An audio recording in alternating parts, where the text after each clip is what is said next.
Hi guys. Well, you hear that I'm a little sick. It's okay.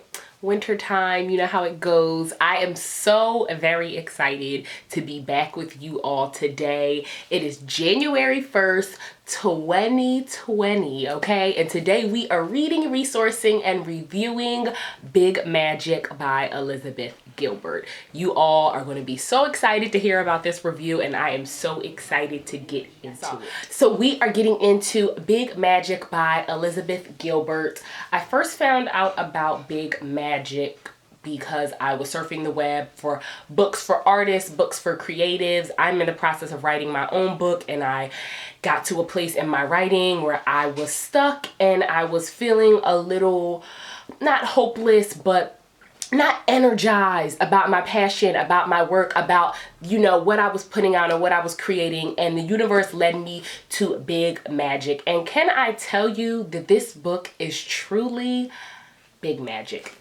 Creative living beyond fear. So Big Magic is a book about creative living beyond fear. It is a message to all artists out there, whether you're a writer, whether you're a musician, whether you're a painter, that there is life beyond feeling stuck and being afraid of putting your art out to the world. The main message that Elizabeth Gilbert gives in Big Magic is it's better to not take it that seriously, because at the end of the day, you're creating your art because you love it and because it fulfills you to create, rather than doing it because you want some certain outcome, or you want people to give you their approval, or you want to sell 1 million copies or what have you. But it's really about tapping into trusting yourself, tapping into having courage, and just being willing to understand and accept that all you are creating is just something to entice someone's imagination.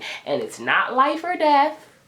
It's not the end of the world. It is simply a manifestation of whatever you picture in your mind that you want somebody else to see in theirs. So there's 6 parts to Big Magic, and the first part is courage. She says that it's boring being afraid because being afraid is the same thing every day. That fear is not that exciting, and if you want to live an exciting life, fear, it's gotta go, okay? She also goes into talking about how when you're afraid, your creative energy isn't there anymore. So in order to really show up and be present for your creativity, you have to be courageous in it. The second part of Big Magic is a section called Enchantment, and Enchantment was my favorite section. Elizabeth Gilbert simply says to the reader, you're not always going to feel super excited about your art. You're not always going to have that magical thing that happens when you have like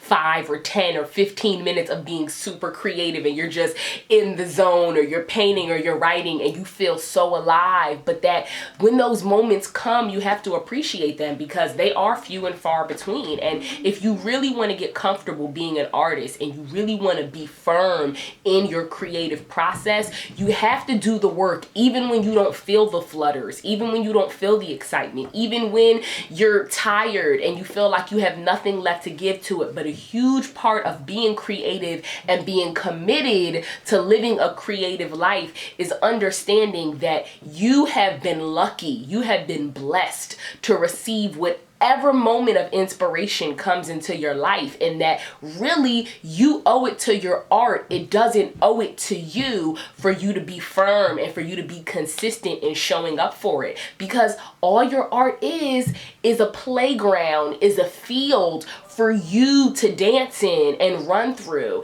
not the other way around. So part of being an artist and part of being a creative is realizing that even when you're not fluttered, even when you're not doing backflips, you show up for your art because you love it and it'll love you in return.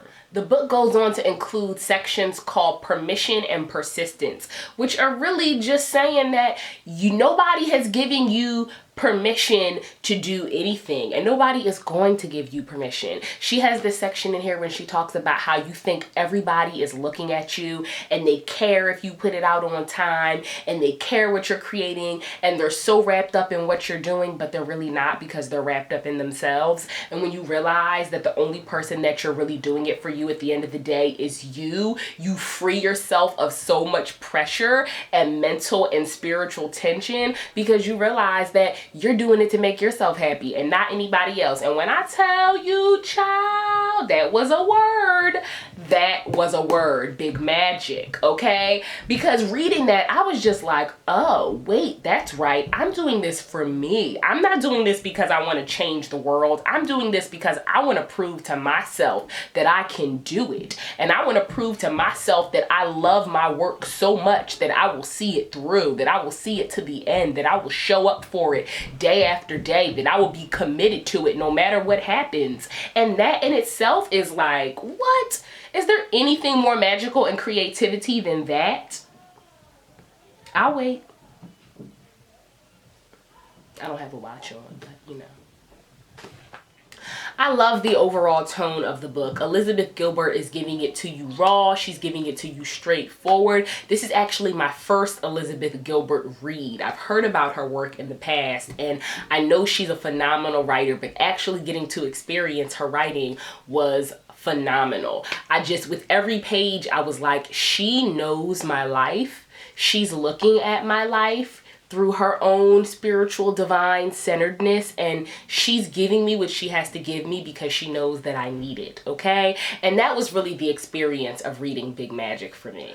All in all, I think it's important to gain insight from Big Magic. If you're a creative, or if you're just anyone who wants to put something out to the world, whether you're a teacher, whether you work in corporate America and it's your job to figure things out for other people, whether you're a problem solver, either way, just coming to peace with yourself and knowing that the effort that you show for your life matters, because you're proving to yourself that you can do it. And that's ultimately the big magic of life. If that's the secret, I'm in.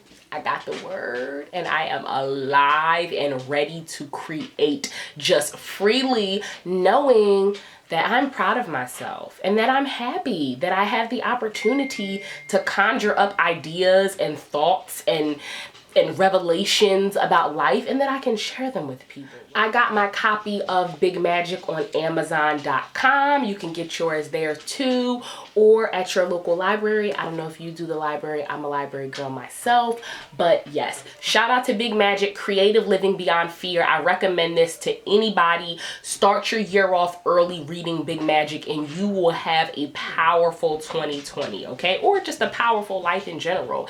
Just a positive experience of creating. Okay, whatever. Peace. To check out more book reviews like Big Magic by Elizabeth Gilbert, make sure you visit SaranSays.com. And remember, Saran says drive. We're just gonna put that right there.